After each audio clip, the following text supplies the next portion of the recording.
Yeah, so basically, both my co-founder and myself, we started businesses prior to this that failed because we were starting the business all wrong. You know, we had this great idea and then we started building it, we started marketing and branding it, but then we never really checked to see if it was solving a customer's problem.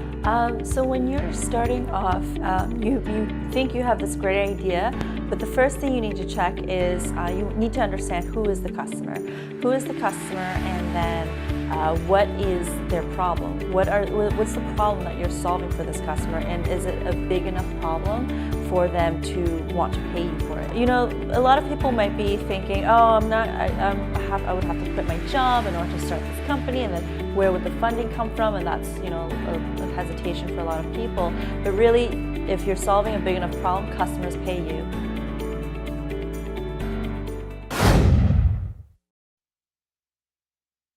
And it's great because you're pursuing your dream and then customers are paying you to pursue your dreams. And how do you get that first customer?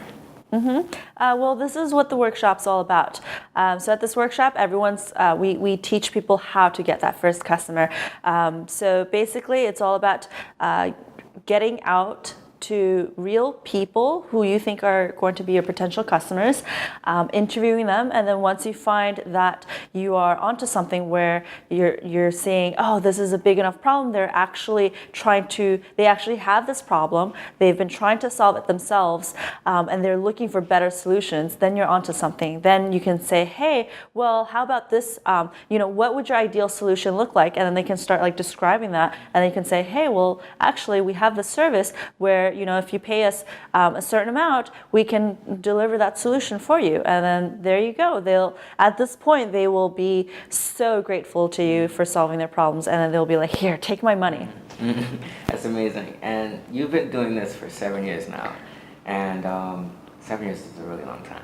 So I just talked to you about the startup and the brewery of your company. Now, 7 years later, you've spoken at 150 plus countries, I believe, cities. Yeah. And then my question is, because I've interviewed some people from all over the globe, and things start to seem a bit similar between people. Do you believe that these principles, entrepreneurship, has this kind of standard worldwide principle, or is it different? Yeah, that's a great question. I think entrepreneurship has changed a lot in the past few years. When we were first starting out, I remember when I visited Singapore, to do this workshop in Singapore, and at the time, people were still so risk averse. And in Asia in general, there's still this conception, and also in parts of Europe, there's still this conception of like, I do not want to fail. I think our education system, like this society, has brought up to have this fear of failure, and failure is actually good. And so we have this this sign right here where it says fail fast, succeed faster, and failure is good. And so that's kind of like the biggest thing we teach people. And now there's a lot of government investment into the startup ecosystem. So people are more open to starting up, and people are more open to entrepreneurship. So it's changed a lot because people are saying, oh, it's possible to start a business. The government's also funding this. And then we're here to show everyone, hey, don't worry about if you don't need investor funding to start a business. You don't need to know how to program to start a business. There's just like follow these steps, and then you will be able to start a revenue generating business. But yeah, all over the world, I've seen kind of very similar ideas. Yeah, very similar patterns, and most of the common ideas I've seen are around the world. Everyone's just like, I want to create a travel application to, maybe like find a local to show me around, or I want to find, another common idea is like I have trouble managing my closet and I want someone to recommend me outfits to wear, and then another one's like finding food nearby.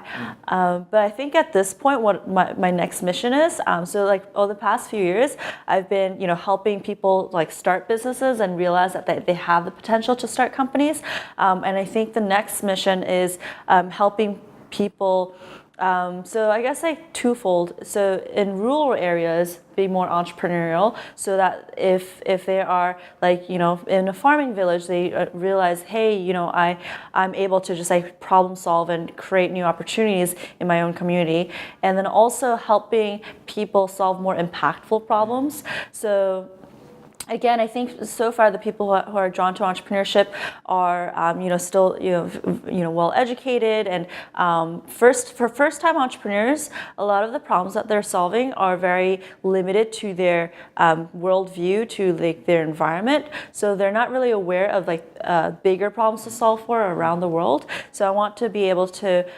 introduce people who are super, talented and entrepreneurial to bigger problems to solve for around the world. But do you believe that takes some experience, and maybe your first business around, you're more limited in your thoughts, and then maybe your second, third, after experience? Yeah. So I just have a couple questions to wrap up here. So you've been around the world, you spoke to plenty of entrepreneurs. So for me, I like to buy things that save me time. So I like taxis, I like healthy food, because it does buy me time in the future, right? I like to buy time. Since you've spoken to a wide range of people, what are some of those fundamental, like key things, key elements within a pitch, within a business that you say, okay, that's going to be a good idea, that's going to take off? What are some of the more basic and more root elements that you think are? Yeah. So across all the startups that have the most potential, it's really the initial signal that you're onto something is when you find your early adopters, when you find customers who have the problem and they know that they have the problem, they're trying to solve it themselves, and they're literally so excited to like have you solve their problem, and then you can, as an entrepreneur, you can feel that like energy from your customer. They're like leaning forward and they're just like, oh my God, when is this out yet? For example, right now I'm like writing a book, and we already have like so much interest. It's a book on how to help startup founders raise their first round of funding, and we already have a lot of entrepreneurs who are like, when is the book going to be ready? And they're like super excited, and then you can sense that you're onto something in that case. For you, it's excitement, building a product that's going to excite people. Yeah. And that's great. I mean, that's great fundamental. So my last question is not more of a question. It's more of a, I've only had a few minutes with you, and just, from just short interaction, I can really tell you're an ambitious person.